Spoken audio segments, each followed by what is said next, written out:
یو بچی مستقل مدرسې ته ولېږه، نور به درله دنیا ګټي، دا بچی به درله دنیا او آخرت دواړه ښایسته کوي. ځکه حافظ باره کې راځي مختلف روایات دي، بیا سې نه چې څوک پرې رد وکړي چې حافظ د قرآن کریم د قیامت په ورځ باندې لس هغه کسان چې جهنم په واجب شوی دی لیکن مشرک او کافر نه دی، خو جهنم په واجب دی، مسلمان ګناهګار دی. دا لس کسان چې جهنم په واجب دی، دا حافظ قرآن به د جهنم نه جنت ته بوځي. دا الله اختیار ورکړی، شفاعت قهریه نه کیږي. ګورئ چې په زور باندې څوک د الله نه دغه کې یو کس بوځي، داسې نه کي، لیکن دا لس کسان به بوځي. عالم باره کې راځي چې دا عالم با عمله هغه اتیا یا اویا کسان چې جهنم په واجب شوی دی، دی د جهنم نه رایستی شي او جنت ته بوتلی شي. چې جهنم په واجب مسلمان مشرک ګورئ نه موحد، خو لیکن صحیح خبره دا ده او راجح قول دا دی چې یو عالم دی او د دې عالم سره چا 1 روپۍ ښه کړي دي، 1 روپۍ سره چې وایي چې ځان طرف زما ځان نه یادوم، بل عالم یاد 1 روپۍ ښه سره چا کړي، د ټیم د ډوډۍ ښه سره چا کړي دي، یا هسې حسن سلوک یې ورسره کړی دی، په لار کې ورته په ښایسته طریقې باندې اواز کړی دی، که هېڅ یې نه دي کړي محبت یې ورسره ساتلی دی د دې عالم سره. د قیامت په ورځ باندې به الله دغه کس راولي چې جهنم په واجب دی، د عالم ته به مخامخ کی چې ای پلان کیا تا خو عظم جنت ته روانې، دا هغه پلان کې دی چې په پلان کې حالاتو کې پتا باندې 1 روپۍ خرچه کړې وه، په ده باندې جهنم واجب دی، که ته د ده سفارش کول غواړې ستا په حکم باندې دی جنت ته تللی شو، که لیږې نو وایي جنت ته ولېږه. نو دا انلیمیټډ پیکیج دی، د دې لاړو حد نشته.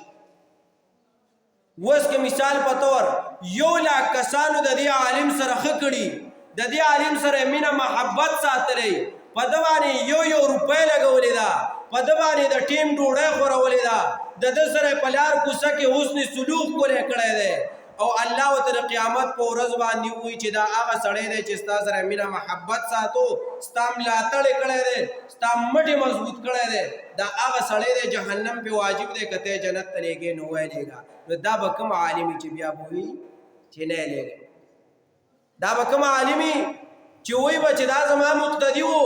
دا زما رشته دار و، ده زما سره ښه سلوک کړی دی، ده زما سره ښه تعلق ساتلی دی، اوس الله د ده په زما په ذریعه باندې دی جنت ته داخلي. نو دا به کوم عالم چې دی به جنت ته نه لیږي، لیکن چې د عالم سره یې بد کړي د هغې عکس واله بیان ته حاجت نشته.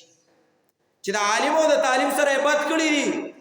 نو بیان ته حاجت نشته، د هغې عکس واله چې الله ته ودرولی په اعراف باندې او تا ته وایي چې دا هغه سړی دی چې ستا سره زیاتې کړی و، ستا خلاف منصوبې جوړې کړې وې، ستا مټې کچه کړی و، ستا ملا یې کچه کړې وه، او ستا ته چې دی نو ستا خلاف ولاړو. نو اوس که ته غواړې چې جهنم ته وغورځو کړي جنت ته لیږو، نو د عالم کوي چې وایي ما سره ولې دنیا کې بات کول، نو بیا به دې خامخا جهنم ته غورځوي. دا د څه د وجې نه دومره اختیارات حاصل دي؟ د علم د وجې نه. د څه د وجې نه؟ د علم د وجې نه. دا ورځې داسې دي چې ټولو مدارسو کې داخلي کېږي، طالبان داخليږي، کل وختم داخليږي چې د شپې او د ورځې جز وختي مې چې زی راځي ته د سکول سیستم هم شته په مدرسو کې چې سکول ته زی راځي او مدرسې ته ځي، شپې له کور ته راځي، داسې طریقه هم شته، حفظ هم شته، ناظر هم شته، ترجمه هم شته، کتابونه هم شته، ابتدا هم شته، تخصص هم شته، هر شی شته. اوس پکار ده چې ما ورته خپل بچی روان و دې مدرسه کې چې بچی دې مدرسه کې سبق وایي، سبا به تا بوځي ما نه بوځي، سبا به تا جنت ته لیږي،